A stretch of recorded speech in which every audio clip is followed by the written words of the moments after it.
What is up, guys and girls? Welcome to episode number 137 of The Nonsense Review. I am your host, as always, Devon, and joining me equally as always is Rick. Hello, everybody. Those of you who are familiar with the podcast know what we like to do is briefly talk about our weeks and the goings-on in the wide universe. So that being said, Rick, how's your week been, buddy? I have done a remarkably small amount this week. The one thing I have done myself is that I keep mentioning it because I do watch anime, but I picked up one anime, and it is something that I have read the manga of. I think I've even talked about the manga before. It's the I Favor the Villainess show. I don't know what the English title is right now, but the idea is it's a reincarnation isekai where the main girl knows the plot inside out, and rather than any other princess, she really wants to get with the villainess. Yes. I don't know if you've mentioned it on the podcast, but you definitely told me this plot before. Yes, it's not exactly the most groundbreaking plot, but it's rather fluffy, and I like it. Other than that, yep, I've been playing Disgaea 7. I think you have as well by this point. Yeah, you basically convinced me to buy it last week. I'd say the one complaint I've got about it is that there isn't very much variation in the music, so it's very easy to get like 2 tracks stuck in your head. I suppose. I'm not really a big fan of Disgaea music anyway, so you can imagine the conversation we had behind the scenes when Rick suggested for our theme tune, it sounds like Disgaea, and I was just kind of like, fine, because I just wanted it to be over with. But yeah, I can make quite a few complaints about Disgaea 7 if I'm being brutally honest, but it's one of those. I don't like the changes they've made to the item world. I don't like this thing. I don't like the hell gas for the automated maps. I feel like it's such a waste. Yeah, like either have the thing or don't. Yeah, exactly. Yeah, it feels like the amount that you get for doing normal maps is so negligible, and you don't start accumulating until like chapter 6 or something. Yeah, I can't remember what chapter you start getting it at, but yeah, it's bothersome. I thought it was 1 litre of gas for one map. It's not. It's 1 litre of gas per turn. So if you're using the automated system to grind up low-level characters, which is what I do, you're going to burn through it very quick. Mm-hmm. If you're boosting up low-level characters, I feel like the only real way to do it is stick them in the 10% XP thing. Yep. And do it that way. Just power level Ieyasu and just have him do a massive big Gigastar, kill a bunch of dudes, and then everyone levels up. I will say this, it shouldn't come as a surprise, but as usual, the Disgaea 7 cast is quite colourful. I wasn't expecting to get the little robot fella so early. No, me either. When I saw him, I was like, you are clearly a party member. However, I didn't expect to get him halfway through the game. I think you pretty much recruit the entire cast, like, before the end of Chapter 6. Like, I don't think there's anyone else other than, like super endgame stuff. Yeah, I think there's one character that we've yet to recruit, but I wouldn't be surprised if we don't get them until the end. Do they have a very short name? Yes. Yeah. I can just spoil it. Like, she shows up at the end of chapter 1, dude. She's the reason that Perillica is actually having an issue for the most of the game. Is that she knocked down a castle and Perillica got blamed. Yeah, man. Yeah. My favourite chapter was the fighting tournament. It was so fun, story wise. Yeah, it was kind of funny to see someone be a knockoff of Void Dark. Oh right, yeah, Crimson dude. Yeah, Crimson Dark is just a recolor of Void Dark. Yeah. But yeah, things I've seen on the universe. The CEO of Unity has stepped down. His name, I believe, is John Riccitello, for good reason. Unfortunately, he's going to have done so with a massive golden parachute and also while shorting his own company and making a ton of money that way as well. Yeah, I don't care. It happens. It's business. It's scummy. It's not the first time it's happened. It's not the last time it will happen. Something that's been shared in our group chats. The PS5 Slim has been announced. This might be the time that I get tempted. It's likely going to be the same price as the current offerings on the PS5, which is like 50 quid more than what they were like this time a year and a half ago. Obviously, this doesn't affect me. I've got a PlayStation 5. I hop on consoles as early as I reasonably can. That being said, one thing that's really struck me a bit odd about this announcement is they announced it and they showed a picture of it, but they didn't show a picture of it next to anything else. Like, I don't know, the current PS5. Yeah, it just looks like the same thing when you look at it in a picture. Yeah, it's a really stupid fucking way of showing off the differences. Here's the Slim. How the fuck do we know? Yeah, they haven't even produced any measurements or anything. It's just, this is the slim, it's slimmer. Just believe us. Trust us, buddy. Watch it come out, be the exact same size, and it's just got a smaller hard drive. Apparently that's the one thing that is getting upgraded. It's going from 825 gigs to a terabyte. Sacha Baron Cohen has been confirmed for the Ironheart miniseries. He's down as Mystery Man, which may or may not be Mephisto. I'm actually sick of this. Every single fucking time something comes out and someone's cast as someone and people don't know who it is, everyone says Mephisto. It's a meme, Rick. And the other thing that I shared in the group is something that I really wasn't expecting to see. Hogs of War has a Kickstarter that's starting possibly now by the time you're listening to it on the podcast. They're aiming for £150,000. They're aiming for a PS4 and PS5 release, and the stretch goals include online mode and a PC port. Full disclosure, Hogs of War is near and dear to my heart. It was a very treasured childhood game of mine. I loved the shit out of that game. But £150,000 isn't a lot. This Kickstarter route they're doing is quite clearly what a lot of Kickstarters do, and they're using it to prove to an actual investor that there's enough interest to warrant them putting money into it, because there's no way they're doing it for that little amount of money. Oh, no. That being said, I feel like if this game does not get, 1, a PC port, and 2, online functionality, it's fucking pointless. Oh, absolutely. So, yeah, they're basically going to live and die by what they're classing as stretch goals. Yeah. Like, no offense to the guys involved, because, like, I would love more people to experience and play this game. There's a few caveats as well. I'm pretty sure a lot of the original audio is going to be gutted and removed, because a lot of it is super offensive. Yeah, it was a bit problematic. Even at the time, back in the year 2000 or 1999, I forget which, it's an old fucking game, they put on the cover, this game is not very PC, and that was before PC was a thing. Yeah. It's back when political correctness gone mad was a catch-all term for people wanting to be racist and being slapped on the wrist. It had the late great Rick Mayall as the voiceover guy. 50-50. I learnt through recent years that Rick Mayall did like 60% of the voices and some other chap did the rest. This is actually, because I never saw Monty Python, this is the first time I heard the Monty Python theme, so for me it was always the Hogs of War theme. Yeah, it's actually a classical piece of music called Liberty Bell. Sure. I want to point out, when we say racist, it's not even racist towards who you think it's going to be racist towards. It's racist towards everybody in Europe. They very much do caricatures of the different peoples that they represent, all represented as pigs.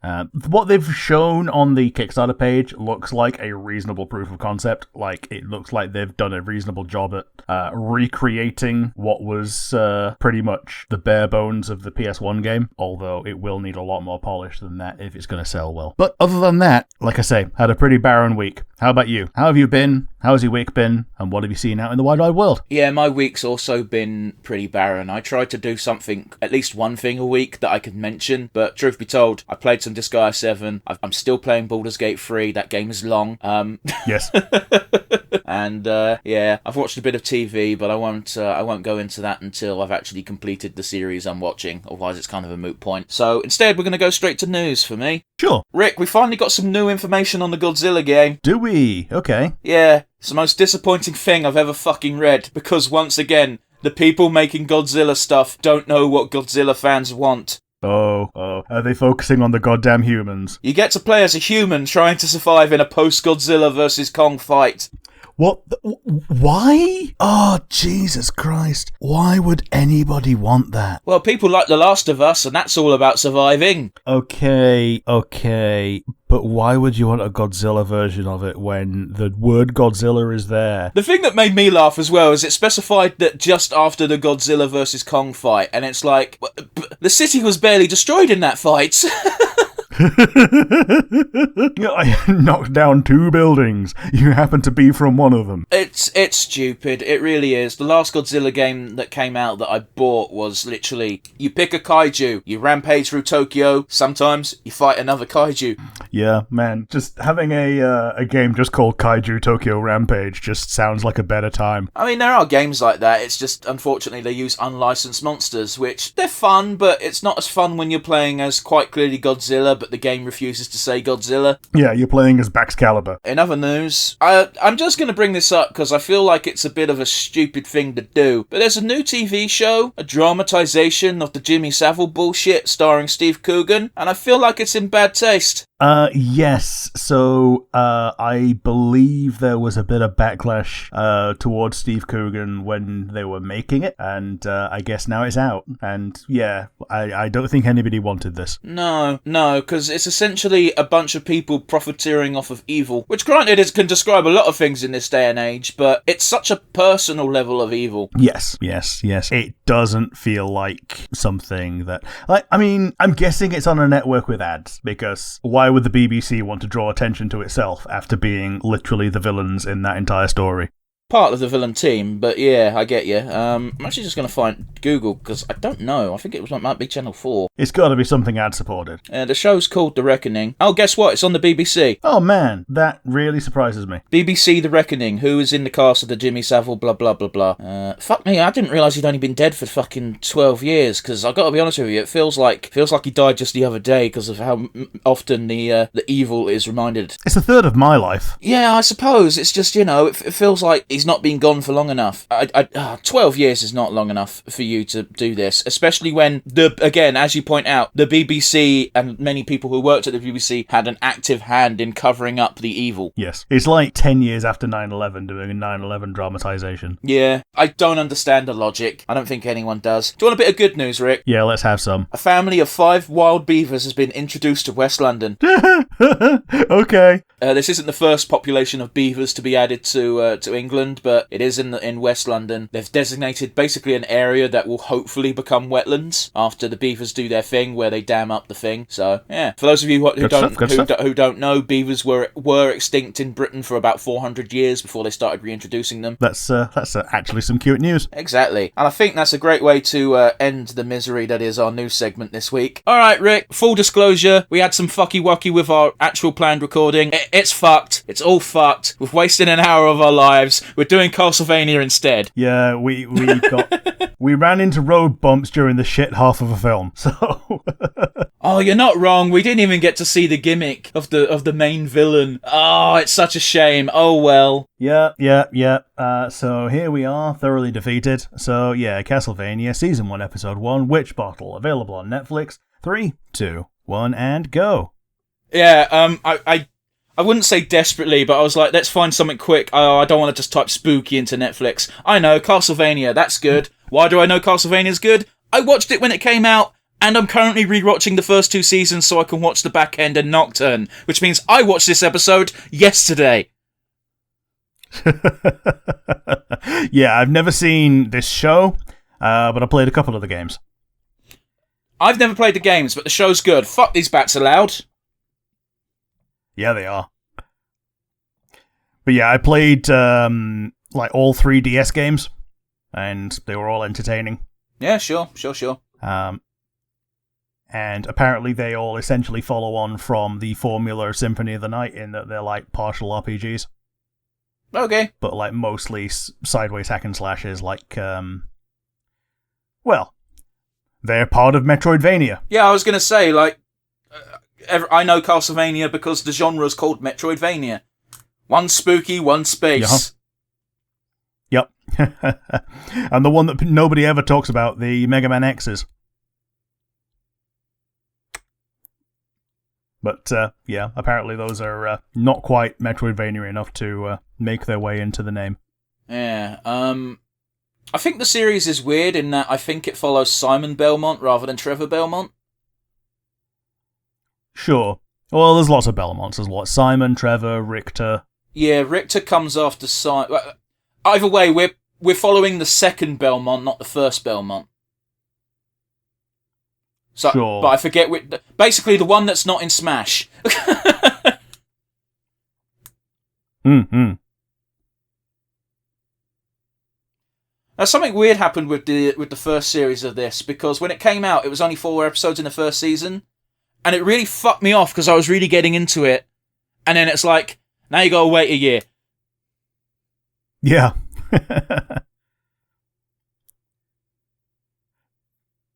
Does he do the "What is a man" speech? I can't remember.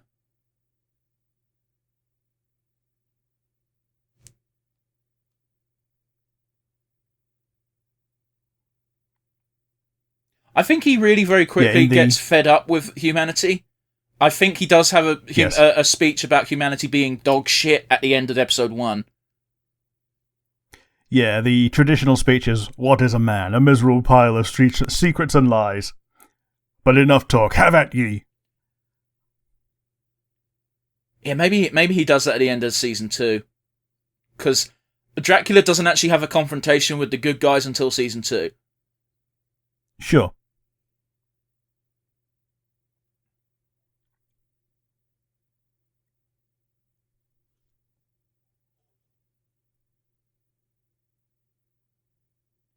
Just look how tall Dracula is compared to her. Hmm.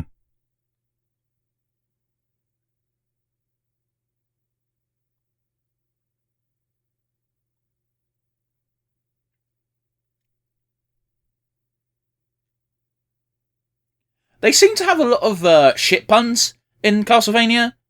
Because you got Lupu here, and later on, a lot of the story gravitates around grey shit. But it doesn't have a H in it, but everyone pronounces it with a H. Probably because the joke is, in universe, everyone thinks it's a shithole. Yeah.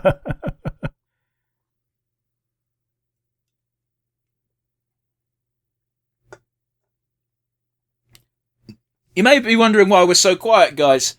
We're still a little bit defeated. There's a pretty scene going on. There's a freaky scene going on. Yeah. And we're also still a little bit defeated from the hour of our lives we're never getting back. Oh, if only the camera was on, you could see how defeatedly I'm shaking my head. I didn't need the camera on. I could hear the frustration in your voice. I don't think the audience gets to hear it very often, but it's something I hear whenever we play games, because...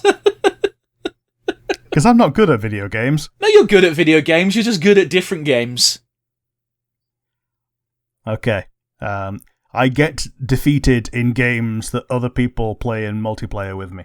Well, it's also like I'm remembering the time in Destiny where I said something and then immediately followed with, "Actually, I don't want this conversation," and you got really angry. Because, quote unquote, then why'd you say it? About 500 times. Which I believe ended. I believe ended with me saying, "Sorry, I genuinely didn't think." No one else gets to turn down the rest of the conversation like that. It's just I'd already said the sentence and then realised this is gonna open a can of worms that I don't want to open. I'm gonna preemptively cut this off, which was just 10 times worse because it made you really angry, and understandably so. I literally went, "Let's have a conversation. Never mind." Yeah. Yeah, so unfortunately we're just waiting for things to happen in Castlevania. Something really important is happening right now. It's just it's a very dialogue heavy show. Yeah, so they're now holding the funeral for the lady that we'd just been following for the first 10 minutes. It's not a funeral, it's a burning at the stake. I mean, that's as close as you get to a funeral for a witch.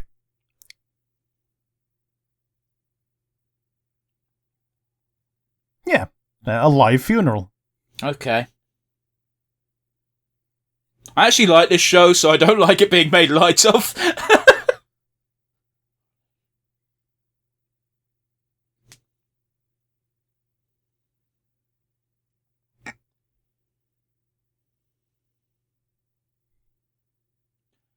It's really easy to not like the antagonist of this show if you already don't believe in the church's bullshit. Yeah. I don't remember exactly, but I'm sure there was some backlash in probably America when this came out going, "Why are they painting the Christians as bad guys?" Yeah, because it's historically accurate. Yeah. Although that being said, apparently there wasn't that many burnings at the stakes for witches. It was usually just hanging. Yeah. Because that's much better, but you know. Yeah, burning at the stake was for Joan of Arc. And people who pissed off Henry. And Henry's kids. Yeah. Well, even then, you normally just axe-headed. No, I'm not. I used Henry, but what I really meant was Mary and Elizabeth. They like to burn people. But sure. it usually wasn't for being a witch. It was usually because, how dare you promote Catholicism? I'm currently Protestant. And then the next queen was the opposite, and it was all fucky-wucky. Yeah. Burning at the stake was certainly reserved for religious crimes. Yeah, one was one, the other was the other. Neither the twain shall meet. Boy, I really do like this fucking sketchy art style for the opening credits. Yeah, it's neat. It's very on brand for Castlevania in general. Yeah.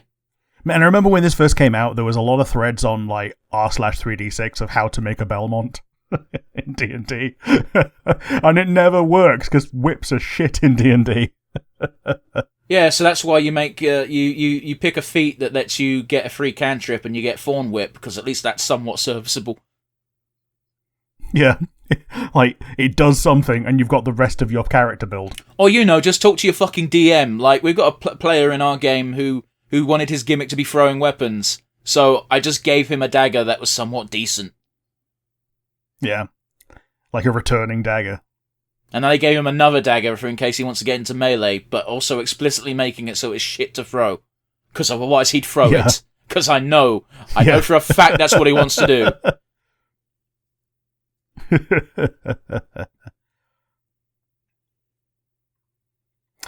I think technically you could make a whip rogue. So yeah, you could do a shit zillion damage just with a whip if you got proficiency somehow, which isn't the hardest thing to do. Well, and also stealth attack's bullshit. It makes any weapon decent. Yeah.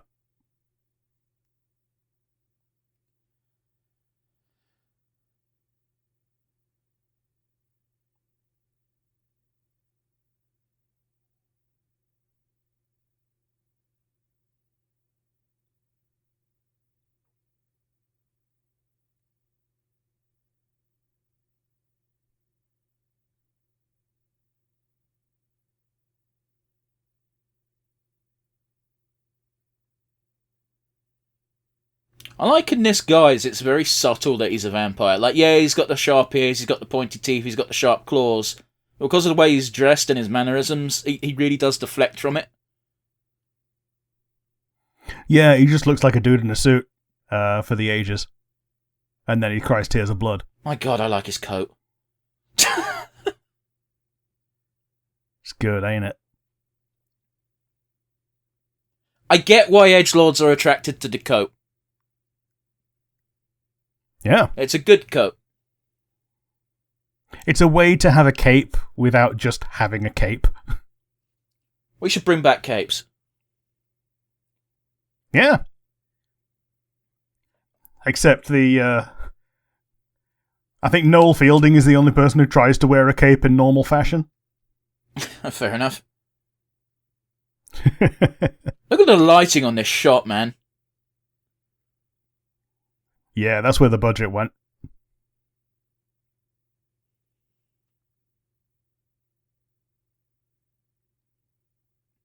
I do think the fiery effect is a bit shit, but pre-fiery effect it's decent. Yeah. That feels it. I don't know, it's very easy to make fire look goofy in animation. The post-fire effect is neat. Yeah, absolutely. I'm not knocking the artists or the animators or anything, but it just really is an easy line to cross. Symbolism.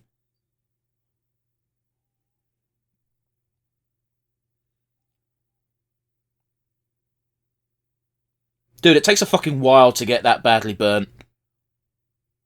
Yeah, it does. Y'all were cool with especially just watching the woman scream for hours? And now they're having an applause. We did a good thing. Sky Daddy said it so.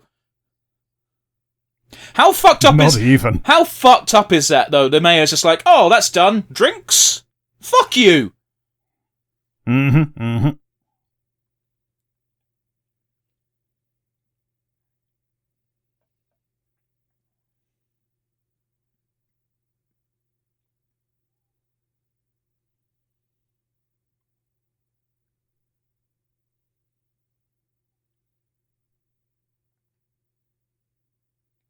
It's fucked up. He's like saying, if only we had more time on Earth, because then we could do God's bidding better.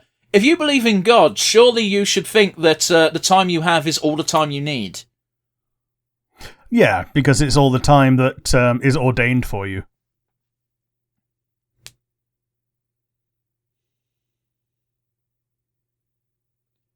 See, that's one of the worst things about this, is that in their minds they now think that they're justified because they think this is an incarnation of Satan they're seeing. Actually, they think it's actual Satan, yeah. Mm-hmm, mm-hmm.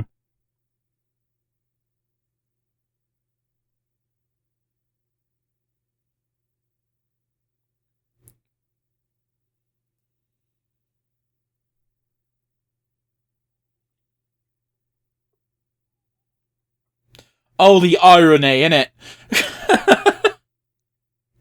Yep. Yep. I will admit, the effect that they're using now on that Flame Skull when he's enraged and his eyes bulge, that's pretty cool looking. It is, yeah. Like, I find it difficult to believe that anyone would be, like, watching that with that amount of education and just straight up try to deny it to his face. Well, something Christians have have an amazing ability, don't they? I don't want to knock religion, or especially Christians, but fuck them. When you're this level of blinded, you kind of get what you deserve.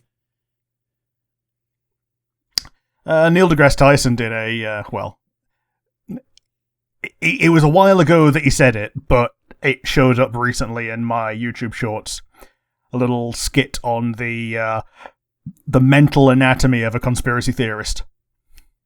That they're quite happy with a sponge worth of facts, because anything that's a hole, they'll just point and go, someone else has the data, and I have faith in that. Sure. That being said, I hesitate to put much stock in Neil deGrasse Tyson because he is a bit of a dickhead. The reason why I take umbrage with Neil deGrasse Tyson isn't that he isn't intelligent. He quite clearly fucking is. You don't need me to tell you that. But yeah. Gee, I wonder who the fuck this is. He thinks he knows a lot more than he does. As far as astrophysics is concerned, he is the fucking author, as far as I'm concerned. Like, he knows his shit. But he then tries to assume he knows stuff about other fields. I think the one that stands out most is biology. He once went on record as saying that if sex wasn't fun, then a species would go extinct. And it's like, okay, here's all of the animals that exist via exclusively rape. Yeah. Bedbugs, for instance. You don't even need to go to that extent. Just go to the local pond. Ducks exist on it. Yeah. Well, like, bedbugs, they don't even... Like, they have traumatic insemination where they just go through the side of their target. Okay. Which is real fun. I don't really want to talk about bedbugs because Britain's on par for getting, or specifically London, is on track for getting an infestation because France fucked us. They fucked us without a condom, Rick. Yep, they did. And you know who's going to get blamed for it as well, don't you? Let's not go there. It's a miserable thought. Yeah. Look at that, you got fucking two people with the same hairstyle. Lazy, worst cartoon. 0 out of 10. I'm being a dick on purpose as a joke, but I know reviewers who are like that. Sorry, not on a personal level, just people I've watched. Mm-hmm.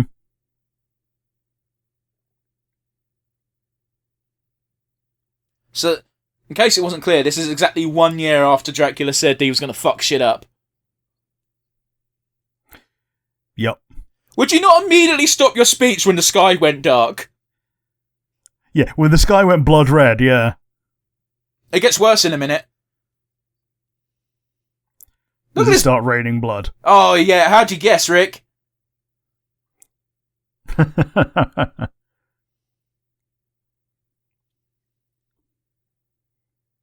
Yep, there we are. Look at him. He's got fucking vampire claws. Yep.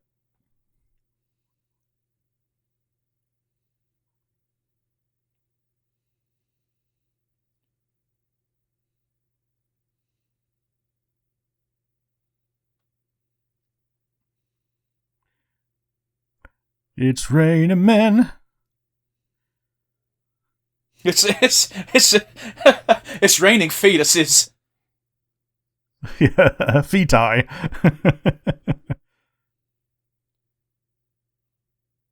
Man, fuck the Castlevania Pope. Yeah, man, like, the sheer bollocks he was talking just sounds like a normal sermon as well. That's what makes it even worse. Well, I think I said it before during my dad's, not my dad's funeral, my nan's funeral. They went on a big spiel about God and all that shit, and I was like, this feels really wrong, but this is not the time or place to make a scene. So obviously I didn't, but in my brain I'm like, this is fucked. Yeah, like, whenever I hear something like that, I'm like, man, okay, this is specifically for like the 4% of people who are here who are already super mentally ill and like rely on this as a crutch. Well, again, no, it wasn't so much that, so much as it sounded like he was trying to convert people. Like, if it was just the usual ashes to ashes, dust to dust, we commend your spirit and body to Christ, I can live and let live with that, but it sounded like it was like a legitimately earnest attempt at recruiting followers, you know? Yeah. It was weird. We had one where when my cousin was getting baptized, my cousin's kid was getting baptized, and yeah, it was the priest was just going off on one at people who had things. Sorry, the animation on that death was sick. Yeah. Yeah, going off on things. Yeah, just going off on people who had things and just basically... oh, you have a phone! You're tempting Christ! Yeah. You say you're putting your phone before Jesus and you shouldn't do that and all that. And it's just basically just mocking humans for being human and believing that that's the way that you recruit for your cult. Yeah, but Guy, with this phone, I can watch porn on the bus. And even more important, I can choose not to. Dude, did you not know this phone is also a camera? We don't use those big bulky things with Polaroids no more. I'm taking a picture of the moment. You shouldn't have to. It will live long in your heart. Hey, fuck you, dude. Man, this has just become the Christianity bashing podcast. Oh, fuck, that's the title. Yep. Defeated by Hannibal, return to bash the Jesus. Man. And the worst part is, the Jesus is actually the only redeemable part of it as well. If you say so.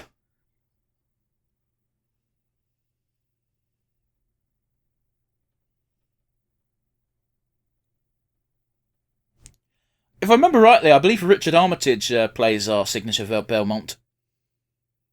Okay. A person who... So that's a different Boscher to what we're used to. Oh yeah, the Boscher we're used to is a teenager and... Same level of bullying, though. Yeah, has a third eye. I've seen someone do an aged-up version of that character, and she looks as bitchy as you'd think. Yeah.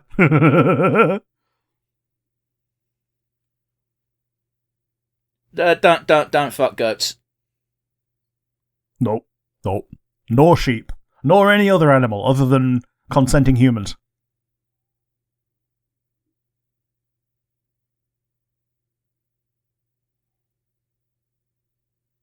I gotta be honest with you, I'm kind of on this dude's side. If you see someone who has clearly been fucking and molesting your goat, and you have a shovel in your hand, I think your first instinct would be to take a swing at them with the shovel.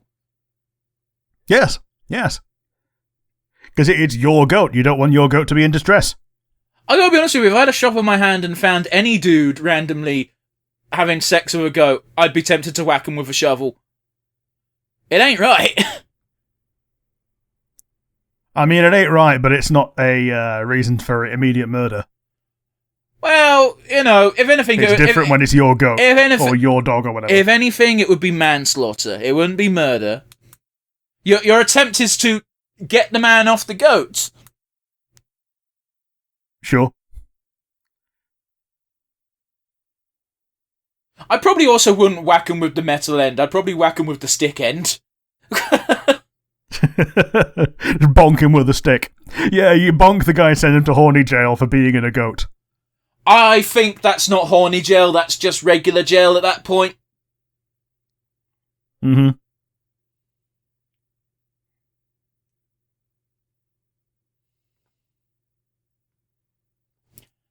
And that's where the first episode ends, Rick. Yeah, okay. Actually, you know what? Very little credits at the end of this. Man, we had 2 people with the surname Dietz. That's fucking nepotism at its best. Is it just me, or is the choir currently playing sound like we're about to go into the fucking Halo theme? It does, doesn't it?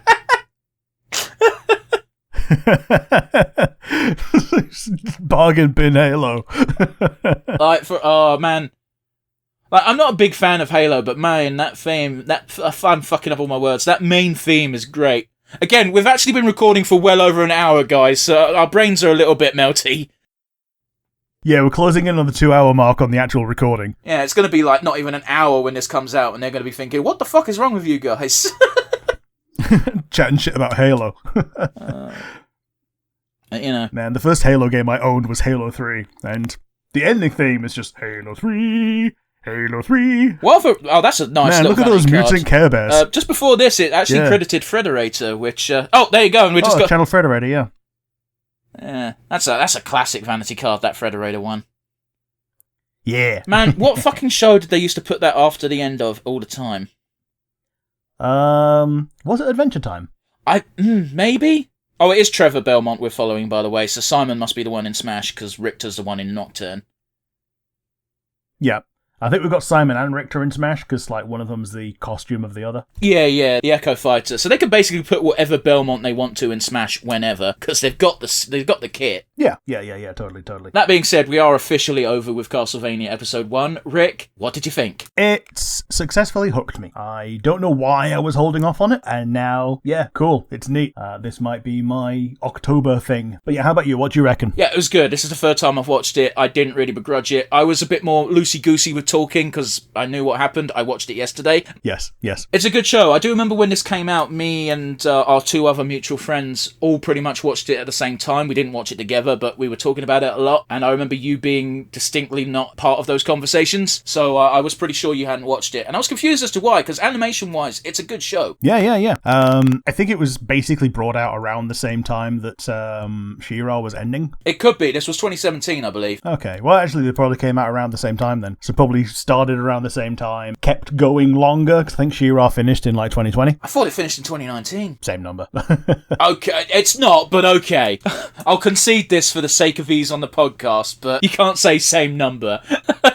The final series of this Castlevania was 2021. Okay. And then Nocturne 22, and season 2 of Nocturne was now. But yes, Rick, we have to do our usual wind down, so let's get to it. Do you have a standout favourite moment? I'd say the first time Dracula gives his verbal beatdown to the onlookers. The second time he did more, but the first time I think he made more of an impression. Yeah. You know, being a big old flaming skull in the middle of a fire that's just burnt his wife to flames. Yeah, I get you, man, on that one. I definitely think it was more impactful than the second time. The second time was just him going, oh, you guys ignored me? Cool. I get to not feel bad about this. Yep.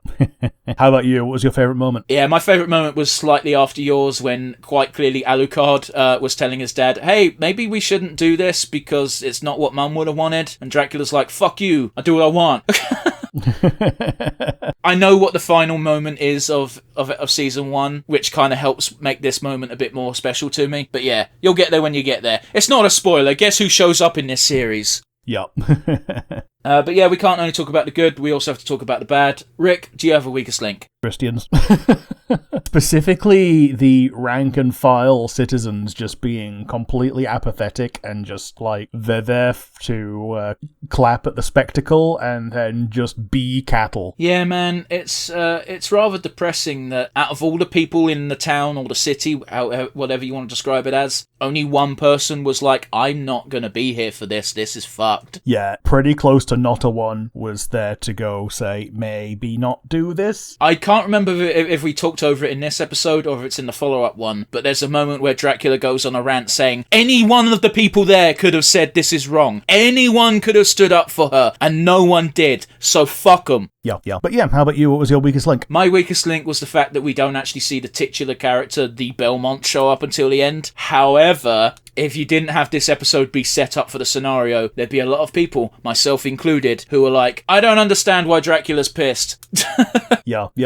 It's one of those, like, it feels so weird that Dracula is portrayed in any way as the villain in this. Well, because the reason why he's portrayed as the villain is Alucard even brings it up during their confrontation. Granted, we might have been talking over it, you might have missed it. He straight up said, kill the ones responsible for this. I'm not arguing that. But destroying the entire country is overkill. And I think most people will agree. We won't talk about how real life stuff may be a bit too parallel to that right now. We'll move on. But, you know. Yeah, let's shout.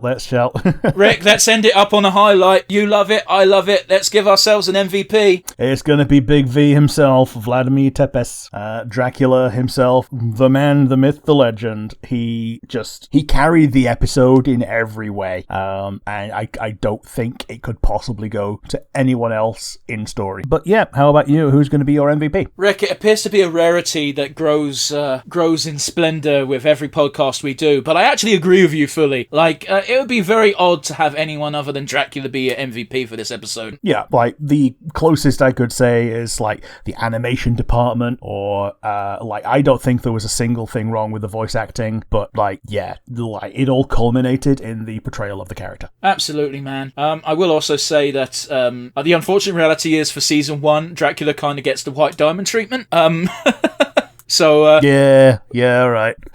he gets a lot more screen time in season 2, but season 1 is very definite. This 4-episode arc is just, we're establishing these characters. Well, at least he gets an episode. He shows up, but he's used very sparingly, and to great effect in my opinion. But I feel like next week on the podcast we're going to start with Rick just saying, so I watched all of Castlevania. I mean, compared to this week where I did fuck all, yeah, it's a bit of homework. Double MVP for big old Vlad Dracula Tepes. Definitely deserved it in this episode. As Rick said, everything about him was great. We'll gush all day, every day. But that's the end of us for today. Join us again next week where we're going to do something spooky. We're not sure what. We're definitely going to amend our plans because everything went to shit today. But if you've got suggestions and thoughts, we've got the comment section down below. Alternatively, if you're listening via one of the many audio platforms, you can instead send us an email at nonsensereviewuk@gmail.com. Once again, that is nonsensereviewuk@gmail.com. Fantastic as always. I enjoyed watching this. We enjoyed talking for you guys, and hopefully you'll join us again next week. Bye, guys. All the best. See you later.